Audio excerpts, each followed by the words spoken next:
La Russie renforce ses relations avec les pays du continent africain et nous mettons en œuvre les initiatives qui ont été proposées lors du sommet Russie-Afrique. Nous invitons le nouveau ministre des Affaires étrangères de l'Éthiopie à la conférence interministérielle consacrée à la coopération entre la Russie et les pays africains. Madame Matvienko est prête à visiter Addis Abeba.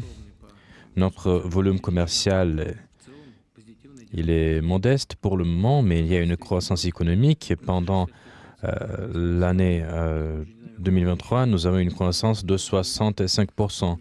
Et si nous gardons la même dynamique, le résultat sera très bon.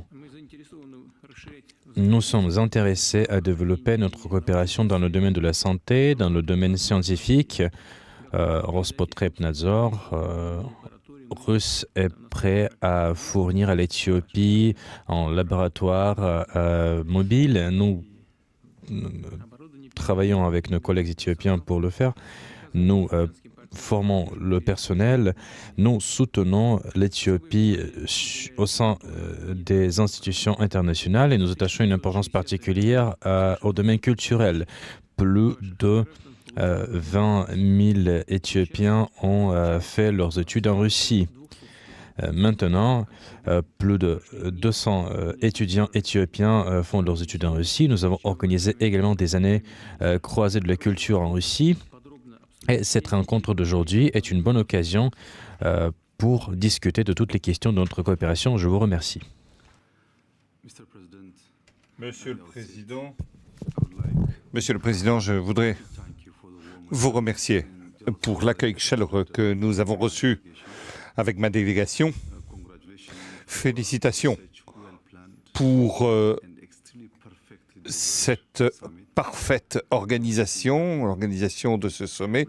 Nous sommes extrêmement heureux et nous avons profité de chaque seconde dans cette ville magnifique et j'aimerais vous féliciter pour une telle organisation de haut niveau. Permettez-moi également de vous féliciter pour la résilience économique en période de difficulté.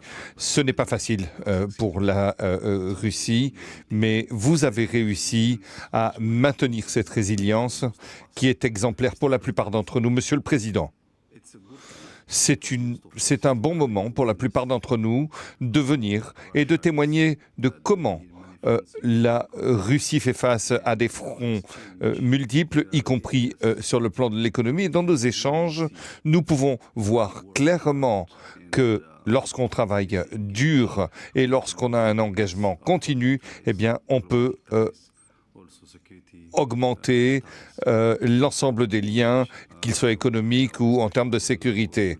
Et nous allons, lors de nos discussions, aborder un certain nombre de questions.